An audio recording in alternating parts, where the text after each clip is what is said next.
Hello friend. तो आज का हमारा टॉपिक है स्केबीज़। स्केबीज़ जो एक पैरासाइट के द्वारा हुआ स्किन इन्फेक्शन होता है, उसके बारे में बात करेंगे। Scabies human scabies is a parasitic infestation caused by sarcoptes scabiei var hominis. Sarcoptes var hominis के द्वारा ये कॉज किया जाता है।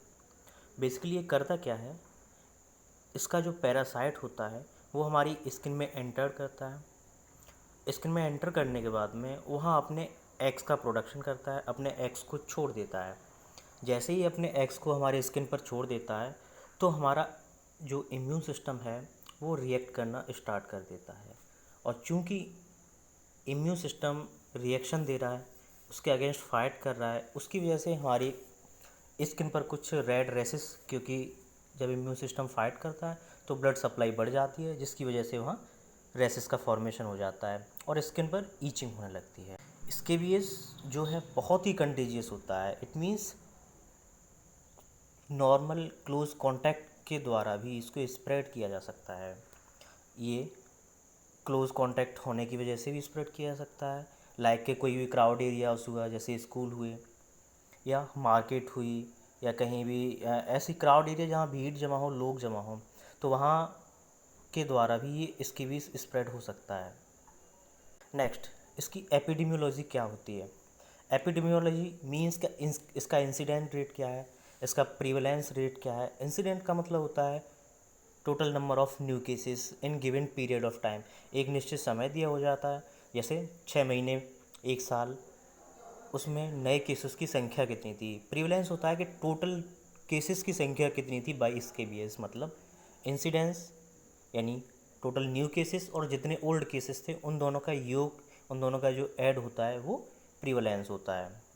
तो ये अनुमानित है कि लगभग हर साल पूरी दुनिया में 200 मिलियन पीपल इस स्केबियस पैरासाइट की वजह से सफ़र करते हैं। ये बहुत ही कंटेजियस होता है, खासकर बच्चों को टारगेट करता है। लेकिन इसके लिए कुछ आइडियल टेम्परेचर चाहिए होता है, इसके लिए कुछ आइडियल क्लाइमेट्स चाहिए होगा जिसमें ये अच्छा ग्रो कर पाए, अच्छा स्प्रेड कर पाए। तो उसके लिए ये ट्रॉपिकल कंट्रीज़ में बहुत ज़्यादा पाया जाता है, जहाँ हाई पॉपुलेशन होती है, डेंसिटी होती है, पॉपुलेशन बहुत क्लोज रहती है ना, और जहाँ कंटामिनेटेड एरिया ज़्यादा हो। इसके कॉजेज़ की बात करें, कैसे ये स्प्रेड होता है, तो ये किसी भी इन्फेक्टेड पर्सनस के कपड़े या उसके वेड्स या उसके टॉवल्स एट्सेट्रा, कोई भी ऐसा इक्विपमेंट जिससे वो इन्फेक्टेड है, उसके शेयरिंग से ये स्प्रेड हो जाता है। जैसा कि देख सकते हो, इसके बीज जो होता है वो स्क्रैचेस का फॉर्मेशन कर देता है, रैसेस का फॉर्मेशन कर देता है और हमारे स्किन पर ब्लिस्टर्स का भी फॉर्मेशन कर देता है। मेनली माइट के द्वारा होता है, प्रोलॉन्ग स्किन कांटेक्ट की वजह से हो जाता है, और कंटेमिनेटेड एरिया में रहें और ऑक्यूपेशनल एक्सपोजर, इन सब की वजह से इसके भी हो जाता है। उसके बाद इसकी पैथोफिजियोलॉजी की बात करते हैं। ये मेरी खुद की बनाई हुई पैथोफिजियोलॉजी है, उसको ज़रा ध्यान से देखें। कोई भी इंस्टीट्यूशन हुआ, ओवर क्राउडिंग हुई, poverty, poor hygiene, sexual contact या कोई भी क्लोज कॉन्टैक्ट होने की वजह से क्या हुआ, इस एंटीजन का हमारी बॉडी में एक्सपोजर हो गया। ये एंटीजन हमारी बॉडी में एंटर्ड कर गया, और जैसे ही हमारी बॉडी में एंटर्ड किया तो ये क्या करती है, जो फीमेल माइट्स होती है वो अंडों का प्रोडक्शन शुरू कर देती है।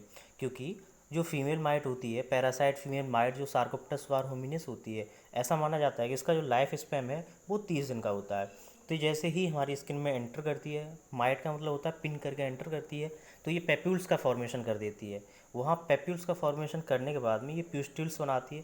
पेप्यूल का मतलब क्या होता है, पेप्यूल का मतलब होता है कि जो हमारी स्किन है वो इन्फ्लाम्ड हो जाती है। इन्फ्लाम्ड होने की वजह से हमारी स्किन पर पिंपल्स का फॉर्मेशन हो जाता है। तो जो पिंपल्स होते हैं वो अगर क्रॉनिक हो जाए, मींस बहुत ज़्यादा ही उनकी जो सेल वॉल हुई, यानी जो पिंपल्स बने उनको भी कवर किए हुए, जो प्रोमिनेंस एरिया उसको भी कवर किए हुए एक ऊपर लेयर होती है, तो वो क्या कहती है, इन्फ्लाम्ड होकर फट जाती है, बर्स्ट हो जाती है। तो वो उसके अंदर जो सीक्रेशंस होते हैं उनको रिमूव करना शुरू कर देती है। ये पेप्यूल हुआ। पिस्टूल का मतलब क्या होता है, वेसाइकल्स बन जाते हैं। वेसाइकल्स कहीं भी बनते हैं तो वो क्या, उनका वर्क क्या होता है, स्टोरेज का। तो वो क्या करते हैं, पस का फॉर्मेशन कर लेते हैं। ये येलो कलर का पस का फॉर्मेशन हो जाता है जो उनमें स्टोर हो जाता है। नेक्स्ट, उसके बाद में नेक्स्ट साइकिल क्या चलता है कि जो फीमेल माइट्स है वो 10 से 25 के बीच में कुछ अंडों को वहाँ छोड़ देती है स्किन के अंदर, और उसके बाद में वो मर जाती है। ये रहता है उसका लाइफ स्पैन। देन ये अंडे हैं, इनके लिए फिर ग्रो करने के लिए 3 से 4 दिन का समय लगता है। उसके बाद में ये जैसे ही मैच्योर हो जाते हैं तो 1417 दिन के बाद में ये बहुत ही सीवियर ईचिंग और बॉडी के अंदर इम्यून रेस्पॉन्स स्टार्ट कर देते हैं, जिसे हम स्केबीज कहते हैं। तो ये उसकी ओवरऑल पैथोफिजियोलॉजी है। नेक्स्ट, इसकी कॉमन साइट्स क्या है हमारी बॉडी में? कॉमन साइट्स मेनली इस जो स्काल्प होता है नेक और फेस पर पाए जाते हैं, लेकिन उसके अलावा ये हमारी बॉडी में रिस्ट पर, एल्बो पर, बटक पर भी, आर्म पेट या फिर हमारे जो फीट होते हैं उनकी सोल पर भी प्रेजेंट रह सकते हैं। सिम्टम्स आपको क्या मिलेंगे इसके? ईचिंग होगी, बहुत ही सीवियर ईचिंग हो सकती है, और ये मेनली नाइट के टाइम में होती है, रात्रि के समय होती है। उसके बाद में हमारी बॉडी है उस पर वेसाइकल्स या फिर पैप्यूल का फॉर्मेशन हो जाए जो विजिबल होगा, देखने लायक होगा। अगर हम इसके टाइप की बात करें तो ये मेनली 3 टाइप की होती है, 3 प्रकार की होती है। सबसे पहले होती है हमारी टाइपिकल स्कीबीज। टाइपिकल स्कीबीज का मतलब होता है जो हमारी स्किन है उस पर सिर्फ ईचिंग या रेसेस का ही फॉर्मेशन होगा। हमारे जो बॉडी के पार्ट्स हैं उन पर ईचिंग या स्केबीज के द्वारा ईचिंग और रेसेस का फॉर्मेशन होगा, कोई भी पेप्यूल या प्यूस्ट्यूल का फॉर्मेशन नहीं होगा। वो टाइपिकल स्कीबीज हुई। उसके बाद आता है नोवर्जियन स्कीबीज या क्रस्टेड स्कीबीज। जैसा कि क्रस्टेड नाम से समझ में आ रहा होगा, क्रस्टेड का मतलब होता है कि जो हमारी स्किन है उस पर कुछ पेप्यूल्स टाइप का फॉर्मेशन हो जाएगा, और वो क्या करेंगे, जो एग हैं और जो माइट है उन दोनों को प्रोटेक्शन देंगे, उनको कवर कर लेते हैं कि कोई भी बॉडी में इम्यून सिस्टम उन पर अटैक न कर पाए, तो उन्हें प्रोटेक्ट कर लेते हैं। तीसरा होता है हमारा नोडुलर स्केबीज। नोडुलर स्केबीज क्या करती है, उसके अंदर येलो कलर का फ्लूइड का फॉर्मेशन कर लेती है। ये कहीं भी हो सकता है, लाइक आर्म पिट में, ग्रोइन एरियाज हुआ उसमें हो सकता है, या जेनाइटल्स हो सकते हैं। तो आर्म पिट, ग्रोइन और जेनाइटल 3 जगह, या अन्य जो अदर पार्ट्स होते हैं वहाँ भी प्रेजेंट हो सकती है।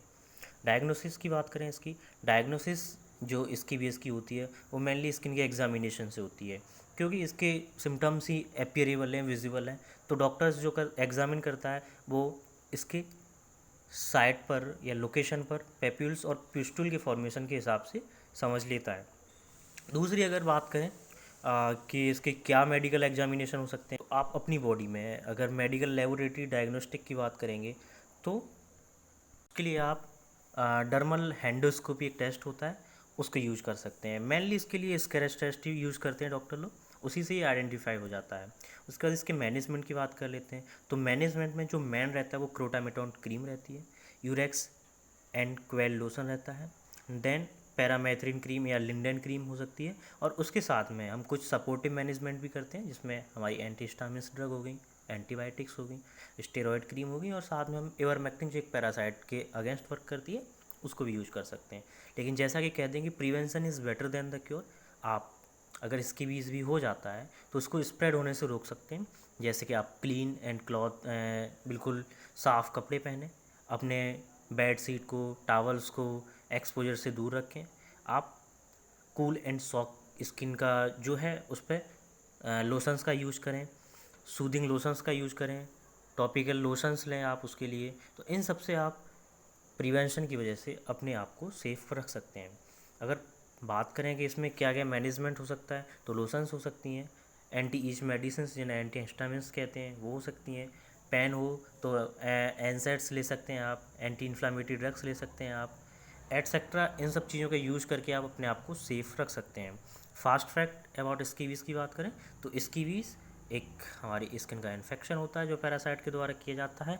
ये हमारी स्किन में जो सार्कोप्टस वार होमिनिस पैरासाइट है स्किन में एंटर करता है, और हमारी स्किन के जो स्किन है उसमें माइट कर जाता है। देन ब्यूरोज लेग एग्स का फॉर्मेशन करता है, स्किन रैसेस बनते हैं, क्योंकि ये इसलिए बनते हैं कि हमारी बॉडी इम्यून सिस्टम फाइट कर रहा होता है। उसके बाद में बहुत ही कंटीजियस है, हाईली स्प्रेड होती है। इसका हमने डायग्नोसिस देखा, इसका मैनेजमेंट देखा। आई होप आपको ये स्केबीज़ के बारे में सारी डिटेल पसंद आई होगी, समझ में आई होगी, और ये नर्सिंग और पैरामेडिक्स के पर्पस से ही बनी हुई है, क्योंकि हमारे सिलेबस में ये होता है। अगर आपको ये वीडियो पसंद आई है तो प्लीज़ इसे लाइक करें, शेयर करें, और चैनल को सब्सक्राइब करना ना भूलें। और आप कोई भी मेडिकल जो हमारी जनरल मेडिसिन से रिलेटेड टॉपिक हो उसको आप कमेंट बॉक्स में छोड़ सकते हैं। डेफिनेटली अब मैं इस पर वर्क करूँगा और मैं आपको तुरंत ही इसके वीडियोज़ को अपलोड करता रहूँगा। धन्यवाद।